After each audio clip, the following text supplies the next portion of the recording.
प्रयागराज में एक दुल्हन ने सोनम की तरह हनीमून पर तो पति को नहीं मारा, लेकिन दुल्हन ने पहली ही सुहागरात में उसे जान से मारने की धमकी जरूर दे डाली। दुल्हन ने चाकू दिखाकर धमकी दी कि अगर तुमने मुझे छूने की कोशिश की तो मैं तुम्हारे 35 टुकड़े कर दूंगी।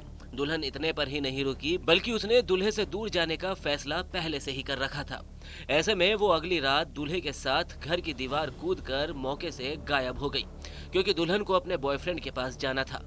सर क्या बताएं, बहुत ही समझ लीजिए इतना मुश्किल हो रहा था उसके साथ। इतना मतलब जैसे कि कोई सोच नहीं सकता कि इतना मतलब वो सर हमारे पास आ ही नहीं रहे थे। हमको इतना बेकार लग रहा था कि मैं क्या बताऊं सर। इतना मतलब वो चाकू को लेके आ जाती थी।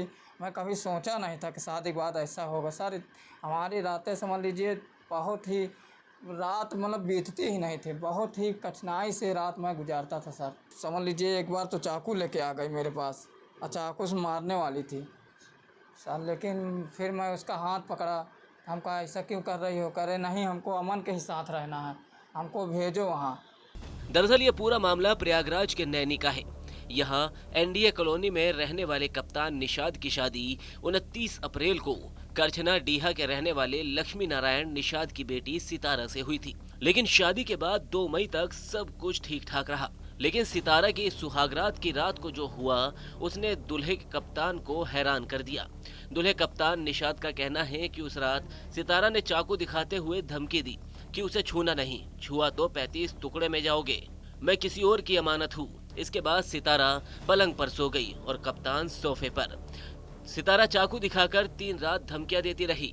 आखिरकार कप्तान का धैर्य जवाब दे गया, जिसके बाद उसने अपनी मां को ये पूरी बात बताई और उसके बाद इस मामले का खुलासा हुआ। घर वाले भी कई बार समझा रहे थे, वो समझी नहीं रहे थे। बस अपने जिद पे अड़ी हुई थी कि हम यहाँ वहीं रहेंगे, रहेंगे तो वहीं रहेंगे। तो पहली रात को मैं गया तो डायरेक्ट मतलब मुझसे बोल रही है कि मुझे टच नहीं करना। तो मैं बोला क्यों नहीं टच करूँ तुम्हें? तो कह रही है कि मैं और किसी से प्यार करती हूँ। हम कहें कौन है वो? तो कह रही है कि अमन है वो, अमन नाम है उसका। हम कहा कहाँ का है? तो कह रही कोना का है। हम कहा अच्छा। तो हम कहा क्यों नहीं मैं तुमको टच कर सकता हूँ? मैं उसको ज़बरदस्ती टच करने की कोशिश कर रहा था। मैं भाई हमारी वाइफ है, हम उसको टच करें, लेकिन वो बार बार हमको धमकी दे रही थी। कह रहे थे कि अगर मुझे टच करोगे मैं तुमको चाकू मार दूँगी। उनके माँ बाप को बुलाया गया। माँ बाप आए, डांटे, उनको मारे, कहन किससे कैसे ऐसे बोली, कैसे मेहमान से दामाद से। तो कही हम पहले से बताए रहे थे, तुम लोग ज़बरदस्ती शादी क्यों करें। कप्तान के पिता राम आसरे बताते हैं कि हमने प्यार से बहू को उसके कमरे से बुलाया, पूछा कि क्या हो गया।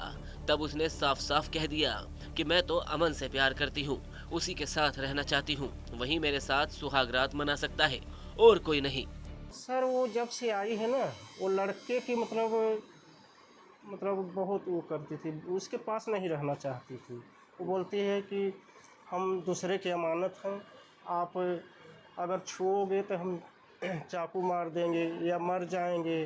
हाँ, और इसी में मतलब वो लड़का जब छूता था तो ऐसे वो बोलती थी कि हम दूसरे के अमन से प्यार करती हूँ।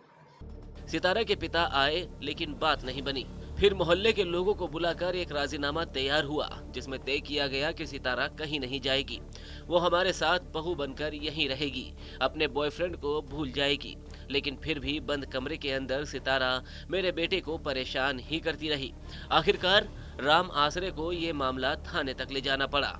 लेकिन इस बीच सितारा आधी रात को घर की दीवार से कूदकर अपने बॉयफ्रेंड के साथ भाग गई।